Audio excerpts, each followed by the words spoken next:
Halo guys, ini saya mau ngobrol-ngobrol aja ceritanya. Jadi saya yakin bahwa di antara kita sepertinya masih relate, apabila kita berbicara soal pergumulan-pergumulan yang kita hadapi. Bahkan mungkin saja setiap waktu kita berhadapan dari pergumulan satu ke pergumulan yang lain.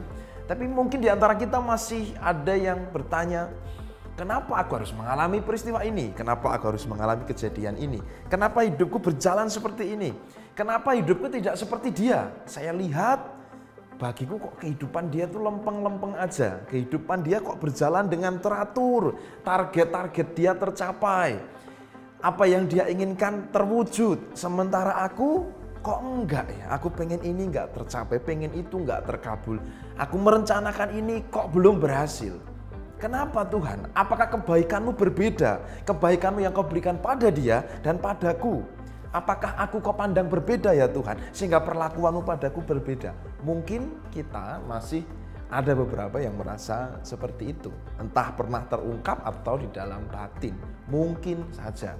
Nah, teman-teman semua, saya mau mengajak kita untuk kembali merenungkan itu. Saya nggak tahu ini hal yang basi atau basa atau basi atau hal yang sudah sangat klise, tapi menurut saya ini menjadi sesuatu yang relate untuk kehidupan kita.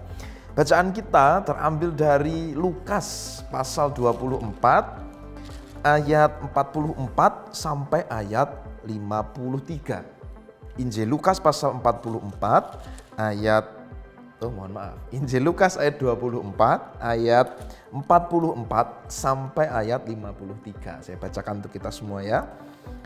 Ia berkata kepada mereka, "Inilah perkataanku yang telah kukatakan kepadamu ketika aku masih bersama-sama dengan kamu, yakni bahwa harus digenapi semua yang ada tertulis tentang aku dalam kitab Taurat Musa dan kitab Nabi-Nabi dan kitab Mazmur." Lalu ia membuka pikiran mereka sehingga mereka mengerti kitab suci. Katanya kepada mereka, "Ada tertulis demikian, Mesias harus menderita dan bangkit dari antara orang mati pada hari yang ketiga. Dan lagi dalam namanya berita tentang pertobatan dan pengampunan dosa harus disampaikan kepada segala bangsa mulai dari Yerusalem. Kamu adalah saksi dari semuanya ini. Dan aku akan mengirim kepadamu apa yang dijanjikan Bapakku. Tetapi kamu harus tinggal di dalam kota ini sampai kamu diperlengkapi dengan kekuasaan dari tempat tinggi." Lalu Yesus membawa mereka keluar kota sampai dekat Betania. Di situ ia mengangkat tangannya dan memberkati mereka. Dan ketika ia sedang memberkati mereka, ia berpisah dari mereka dan terangkat ke surga. Mereka sujud menyembah kepadanya, lalu mereka pulang ke Yerusalem dengan sangat bersukacita. Mereka senantiasa berada dalam bait Allah dan memuliakan Allah. Nah, demikian guys, firman Tuhan yang terambil dari Lukas 24 ayat 44 sampai ayat 53. Sekilas mungkin kita lalu berpikir, loh tadi saya bercerita mencoba mengungkap kembali keresahan, kegelisahan dan pertanyaan kita. Kenapa hidup kita seperti ini? Kenapa kehidupan kita tidak seperti si A, si B? Kenapa rencana saya belum berhasil? Target saya tidak tercapai? Kenapa aku harus mengalami kejadian ini? Kok lalu kisahnya tentang Yesus yang memberikan mandat kepada para murid lalu dia naik ke surga. Biasanya kan kalau kita menghadapi persoalan, lalu teks-teks yang kita anggap memberkati adalah misalnya bahwa Allah tidak akan mencobai kamu melebihi kekuatanmu misalnya begitu. Atau bahwa kuatkan dan teguhkanlah hatimu. Kan firman Tuhan semacam itu yang biasanya menguatkan kita di tengah-tengah pergumulan ketika kita bertanya, kenapa hidup saya harus mengalami seperti ini? Nah, jadi firman Tuhan pada hari ini yang kita baca, ini saya pakai untuk mengantar sebuah tema, yaitu aku berdaya. Coba katakan, aku berdaya. Oke, aku berdaya. Nah teman-teman, yang mau saya sampaikan adalah bahwa ketika Tuhan mengizinkan sesuatu yang mungkin kamu anggap tidak baik, sesuatu yang tidak sesuai dengan rencanamu, sesuatu yang tidak kamu harapkan, penderitaan, persoalan, permasalahan, dan pergumulan, ketika itu diizinkan terjadi dalam kehidupanmu, sebenarnya Tuhan sedang ingin memberdayakanmu. Kalau kita lihat teks tadi, sempat gak kita berpikir, kenapa Tuhan tidak senantiasa ada bersama dengan para murid lalu melanjutkan karya pelayanannya untuk kerajaan Allah bersama dengan murid-muridnya. Setelah Yesus bangkit kan banyak orang yang tidak percaya. Bahkan kalau kita lihat misalnya nanti di Injil Matius kita bisa melihat ada kabar bohong yang menyampaikan bahwa Yesus sebenarnya tidak bangkit, tapi mayatnya dicuri oleh para murid. Kan begitu di Matius 28, nanti dicek ya. Kenapa Yesus, kita pernah nggak berpikir kenapa Yesus tidak kemudian hadir bersama dengan murid-muridnya lalu menampakkan diri, menampakkan kebangkitannya, bukti tentang bahwa dia bangkit kepada orang-orang yang tidak percaya. Bukankah dengan demikian kalau dia mengerjakan itu, maka berita tentang pertobatan dan pengampunan dosa di dalam namanya itu akan sampai dengan mudah kepada seluruh orang Yahudi lalu kepada segala bangsa. Kenapa Yesus hanya menampakkan dirinya kepada para murid lalu mengutus para murid dan dia kemudian naik ke surga? Saudara guys, wah, aku sampai bingung mau nyebut saudara-saudara, teman-teman apa guys. Kalau tak campur nggak apa-apa ya. Jadi teman-teman, karena Allah melalui Yesus itu bersifat memberdayakan. Dia memberdayakan orang-orang supaya mereka menjadi berdaya, gitu aja. Supaya mereka sungguh terlibat dalam karya pelayanan, dalam karya kemurahan, dalam karya kasih demi kerajaan Allah. Jadi kita pasti berpikir kalau Yesus menampakkan diri pada musuh-musuhnya ketika dia sebelum mati ya dan sebelum bangkit, pasti mereka percaya. Kenapa enggak itu yang terjadi? Kenapa malah mengutus para murid lalu dia naik ke surga? Ya intinya dia mau memberdayakan. Kita berjumpa dengan Allah di dalam Yesus sebagai Allah yang memberdayakan. Target Allah di dunia ini atas diri kita adalah agar kita berdaya. Bukan supaya kita kaya, supaya kita berhasil sukses secara duniawi, supaya kita mencapai kejayaan. Bukan. Karena walaupun kita kaya, kita sukses, kita terkenal, kita populer, kita berprestasi, toh nanti akhirnya mati juga. Artinya apa? Bahwa target Tuhan dalam kehidupan kita itu bukan itu semua. Nah ini persoalan tersendiri. Kita sering menargetkan, kita sering berpikir bahwa Tuhan ingin saya kaya raya, ingin saya sukses, ingin saya populer, ingin saya terkenal, ingin supaya saya jaya, mulia di dunia ini. Bukan itu sebenarnya. Yang diinginkan Tuhan kita menjadi orang-orang yang berdaya, menjadi orang-orang yang sungguh mengerti siapa kita, apa tugas kita dan berkarya bagi Allah.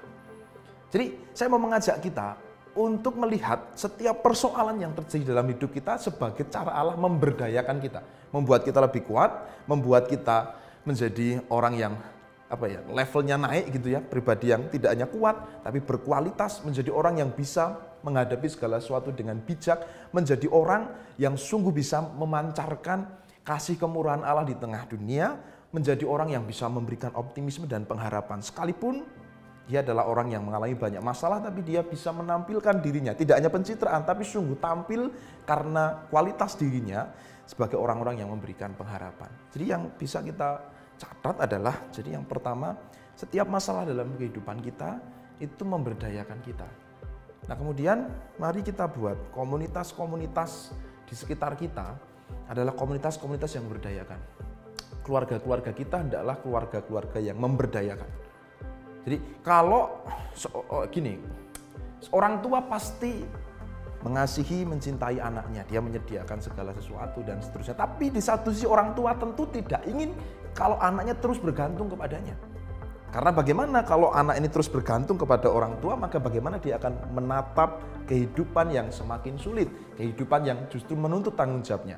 Itu nggak akan bisa dihadapi kalau si anak terus bergantung pada orang tua. Jadi keluarga pasti adalah keluarga-keluarga yang memberdayakan. Gereja juga harus begitu. Gereja harus memberdayakan, tidak apa-apa tergantung pada pendeta, tergantung pada majelis, tergantung pada aktivis, tergantung pada para pengurus komisi. Enggak, kita semua harus ambil bagian dalam tugas, panggilan dan pelayanan bagi kerajaan Allah. Nah kalau saya lihat kejayaan ini sudah luar biasa ya pasti ya. Karena tidak tergantung pada pendeta, semua sektor pelayanan berjalan dengan real. Nah saya yakin dan percaya di setiap unit-unitnya semua juga berdaya, ya kan? Semua terlibat, tidak hanya melihat, semua berpartisipasi, semua berdaya. Setiap permasalahan, persoalan menjadikan kita semua semakin berdaya. Memang kalau spiritnya pemberdayaan itu agak capek ya, dan mungkin tidak langsung beres. Ambil contoh di tengah keluarga. Kalau apa-apa manut sama orang tua, beres. Tapi kalau sesuatu dikerjakan untuk memberdayakan anak, mungkin juga ada gagalnya, ada padunya juga, mungkin ada perselisihan, ada beda pendapat, tetapi itulah cara memberdayakan. Tempat kerja kita juga hendaknya begitu. Saya yakin perusahaan yang baik tidak ingin membuat karyawannya selama-lamanya bodoh, hanya mengerti tugas operator dan tidak mengembangkan dirinya serta skillnya. Perusahaan yang baik akan membuat setiap orang naik level, skillnya juga begitu. Kehidupan kita juga demikian. Jadi teman-teman, seperti Allah di dalam Yesus yang tidak stay, tinggal terus-menerus bersama dengan para murid, tapi ingin membuat mereka berdaya. Ya kalau apa-apa dikerjakan oleh Allah melalui Yesus, kalau Yesus juga yang mengerjakan semua pemberitaan dan karya penyelamatan ini, manusia-manusia ini cuma jadi robot. Gitu. Tapi ketika Yesus pergi memberikan pengutusan kepada para murid, maka para murid berdaya. Para murid tumbuh menjadi sebuah komunitas yang akhirnya menjadi gereja. Dan tumbuh ke seluruh dunia sampai dengan sekarang ini. Sehingga spirit dari gereja harusnya adalah spirit pemberdayaan. Bukan spirit, apa ya istilahnya, pembodohan. Yang membuat setiap orang bergantung senantiasa kepada pemimpin, kepada aktivis, kepada orang-orang yang selama ini melayani. Tapi semua dari hari ke hari harus semakin terlibat dalam tugas panggilan dan pelayanan. Nah jadi sahabat-sahabat semua, kita berjumpa dengan Allah yang memberdayakan. Tujuan Allah untuk hidup kita berdaya. Dari tidak tahu menjadi tahu, dari tidak bisa menjadi bisa, dari tidak terampil menjadi terampil. Dari tadinya hanya melihat karya Allah, mengagumi karya Allah, menjadi terlibat dalam karya Allah, sehingga tidak hanya melihat tapi terlibat. Itulah bagaimana kita berdaya. Dan bukan hanya soal dari orang ini ditargetkan punya uang sekian menjadi uang sekian, bukan dari kaya banget, kaya raya, tapi soal bagaimana orang berdaya menghadapi kehidupannya, menjadi pribadi yang semakin baik, menjadi orang-orang dengan karakter yang semakin hari semakin sesuai dengan kehendak Tuhan. Jadi kita semua dalam setiap masalah yang kita hadapi, kalau kamu lihat masalah, ubah frame pikirmu. Ini Allah sedang mau memberdayakan saya nih. Gitu. Jadi ketika Allah mengizinkan persoalan terjadi dalam hidupmu, pergumulan terjadi dalam hidupmu, Allah bukan sedang tidak baik. Bukan berarti Allah tidak baik dan tidak mengasihimu, tapi Allah sedang memberdayakanmu. Saya yakin dengan demikian kita akan kuat menghadapi setiap pergumulan dan persoalan, dan tidak akan pernah masalah itu datang tanpa memberikan pembelajaran dan pemberdayaan. Oke, jadi selamat menjadi berdaya justru melalui setiap masalah, melalui setiap pergumulan. Selamat menjadi berdaya di dalam setiap hal yang terjadi dalam hidupmu. Setiap masalah dan pergumulan biarkan selalu memberdayakanmu. Semakin hari semakin naik level. Dan biarkan dimanapun kita berada, kita juga memberdayakan. Kita tidak hanya diberdayakan melalui setiap pergumulan persoalan yang terjadi, tapi kita juga jadi orang-orang yang punya spirit memberdayakan. Di keluarga biarlah kita memberdayakan. Di gereja juga begitu. Di tempat-tempat di mana kita terlibat, kita memberdayakan. Oke guys, selamat menjadi berdaya. Karena Allah yang kita sembah, salah satunya memiliki sifat tujuan untuk memberdayakan. Selamat memberdayakan dan selamat menjadi berdaya. Allah sang pemberdaya memampukan kita untuk menjadi berdaya dan memberdayakan. Selamat berdaya, ayo iso berdaya. Gusti berkahi. Amin.